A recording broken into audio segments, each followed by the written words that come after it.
네, 저는 황성현이라고 하고요. 지금은 퀀텀 인사이트라고 하는 인사조직 자문회사를 운영을 하고 있습니다. 제가 뭐 한마디로 저를 소개한다 그러면 30년 차 글로벌 인사쟁이라고 보통 얘기를 이렇게 합니다. 그래서 30년간 뭐 하루 한 해도 쉬지 않고 인사 업무를 이렇게 해왔었는데, 조금 특징이 있다고 하면 주로 글로벌 기술 기업들에서 인사 업무를 해왔다고 말씀드릴 수 있겠습니다. 그래서 저의 특징을 말씀드리면 이제 미래의 어떤 커리어하고도 관련이 있는데, 저는 지금 자문 업무를 하고 있는데 40개가 넘는 회사를 혼자 자문을 하고 있습니다. 그러니까 쉽게 얘기하면 한 40개 회사에서 월급을 받는 형태인 거죠. 그러니까 굉장히 시간도 플렉서블하지만 또 동시에 많은 인더스트리를 배울 수 있는 이런 굉장히 재밌는 일을 하고 있는데, 저는 그래서 제가 창업을 했다기보다는 창직을 했다고 저는 생각을 하고 있어요. 그러니까 기계가 잘할 수 있고 컴퓨터가 더 잘할 수 있는 업무들은 상당 부분 대체가 될 가능성이 일단 높겠다라는 생각을 먼저 들고요. 그 다음에 두 번째는 인사 전략으로 봤을 때 기업들이 꼭 염두에 두셔야 되는데, 인재 전략이 크게 3번이 바뀔 겁니다. 그래서 아주 산업의 초기 때는 빌드 전략을 썼습니다. 그래서 우리가 필요한 사람들을 우리가 만들어내는 메이크 전략이라고도 하는데, 사람들을 그냥 대충 뽑아다가 보편적인 인력을 뽑아다가 육성을 시켰죠. 그런데 그게 이제 산업이 더 발달되면서 워낙 빨리 변하니까 사람을 10년 동안 키울 수가 없는 것이죠. 시간이 너무 오래 걸리니까 이제 바이 전략을 구사하기 시작합니다. 이 바이 전략이라는 것은 다른 회사에서 키워놓은 인재들을 좀 더 비싸게 데리고 오는 것이죠. 그게 지금까지도 운영이 되고 있고요. 그런데 이미 지금 시작이 되기도 했지만, 앞으로의 시장은 이 바이 전략과 함께 바로우 전략이 더 대세가 될 거다. 즉 바로우 전략이라는 것은 빌려 쓰는 거죠. 근데 이 빌려 쓰는 것을 옛날처럼 아웃소싱으로 착각을 하면 안 되고요. 아웃소싱은 그냥 우리가 하기 싫은 거라든가 어려운 거, 위험한 거, 이 3D 업종 같은 것들, 이런 것을 잘하는 사람을 데려다가 이제 계약으로 썼던 것인데, 앞으로 미래에 나오게 될 바로우 전략은 내가 하고 있는 핵심 역량조차도 최고의 인재를 그때그때 계약으로 빌려 쓰는 것을 얘기합니다. 그래서 이건 어떤 것과 관련이 있냐면, 전문성이 강조가 되는 사회가 될 거다. 이미 그렇게 됐지만 더욱더 강조가 될 거다라고 보고요. 그게 어떤 식으로 펼쳐질 것이냐 봤을 때, 저는 굉장히 고소득의 전문성으로 무장된 비정규직의 비율이 굉장히 늘어날 거다. 저는 굉장히 찬성을 하고 또 적극적으로 추천도 하고 싶은데요.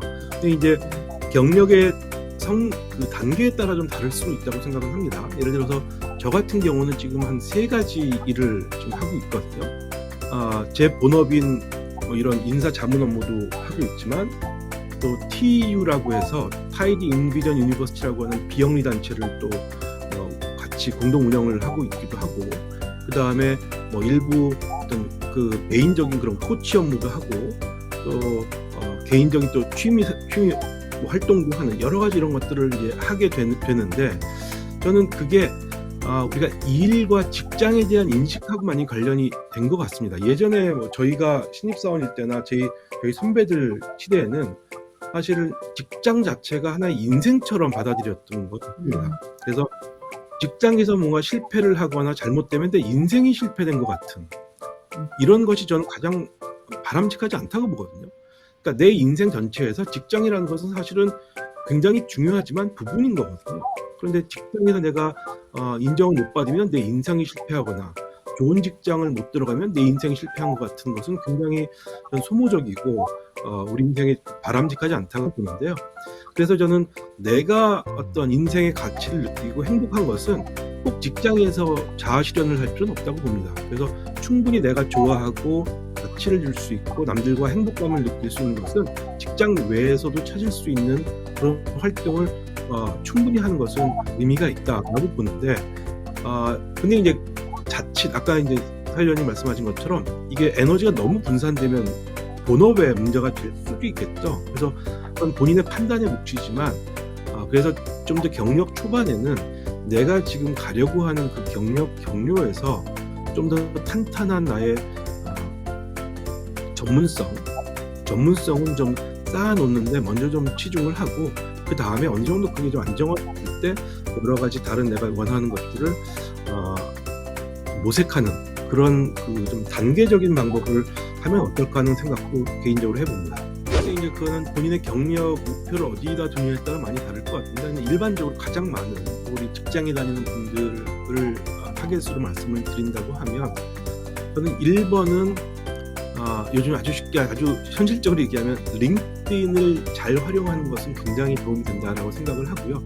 요즘 한국 기업들도 많은 기업들이 링크드인을 가지고 인재들을 많이 찾고 계시거든요. 그래서 기본적으로 나를 내가 갖고 있는 그 매력 포인트들, 나의 어떤 강점, 내가 걸어온 삶, 이런 것들이 한 그 어카운트 안에 다 담겨 있을 수 있도록, 저도 사실은 지금 제가 나이가 50이 넘었고 50대 중반이지만 아직도 저는 제 링크드인 프로파일을 관리를 합니다.